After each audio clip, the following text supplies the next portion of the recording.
ஓவியகுமார் வணக்கம். நிச்சயமாக திருநெல்வேலி மாவட்டம் திசையின் விலையில் கனரா வங்கி ஏடிஎம் இயந்திரத்தில் பணம் எடுக்க சென்ற வாடிக்கையாளருக்கு கள்ள நோட்டுகள் வந்த சம்பவம் அப்பகுதி மக்கள் மத்தியில் பெரும் பரபரப்பையும் அச்சத்தையும் ஏற்படுத்தியுள்ளது.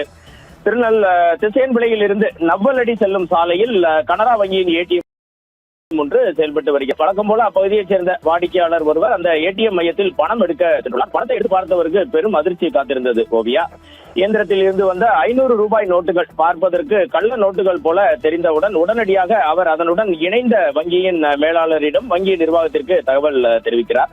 வங்கி அதிகாரிகள் விரைந்து வந்து அந்த ஏடிஎம் இயந்திரத்தில் டெபாசிட் செய்யப்பட்டிருந்த பணத்தினை ஆய்வு செய்கின்றனர். இந்த ஆய்வின் போது இயந்திரத்தில் இருந்த பணத்தில் 500 ரூபாய் நோட்டுகள் 9 நோட்டுகள் கள்ள நோட்டுகள் என்பது நேற்று இரவு உறுதி செய்யப்பட்டது. உடனடியாக இது குறித்து திசையன்விளை காவல் நிலையத்தில் வங்கி மேலாளர் புகார் ஒன்றை அளிக்கிறார்.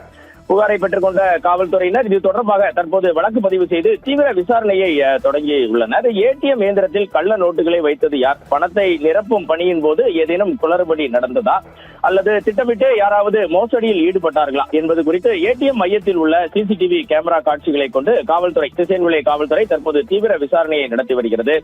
அரசு வங்கி ஏடிஎம்களிலேயே கள்ள நோட்டுகள் புழக்கத்தில் வந்தது வாடிக்கையாளர்கள் மற்றும் பொதுமக்கள் மத்தியில் பெரும் அச்சத்தை ஏற்படுத்தியுள்ளது. வங்கியின் பாதுகாப்பு ஏற்பாடுகள் குறித்து பொதுமக்கள் கேள்வி எழுப்பி வருகின்றனர். இந்த சம்பவம் குறித்து காவல்துறை மற்றும் வங்கி நிர்வாகம் தற்போது தீவிர விசாரணை மேற்கொண்டு வரும் நிலையில் உண்மை விரைவில் தெரிய வரும் என எதிர்பார்க்கப்படுகிறது. எது எப்படி இருந்தாலும் ஏடிஎம்மில் கள்ள நோட்டுகள் வந்த விஷயம் திருநெல்வேலி மாவட்டம் முழுவதுமே இன்று காலை வெளியாகி பெரும் பரபரப்பையும் அச்சத்தையும் ஏற்படுத்தியுள்ளது. ஓவியாகுமார்.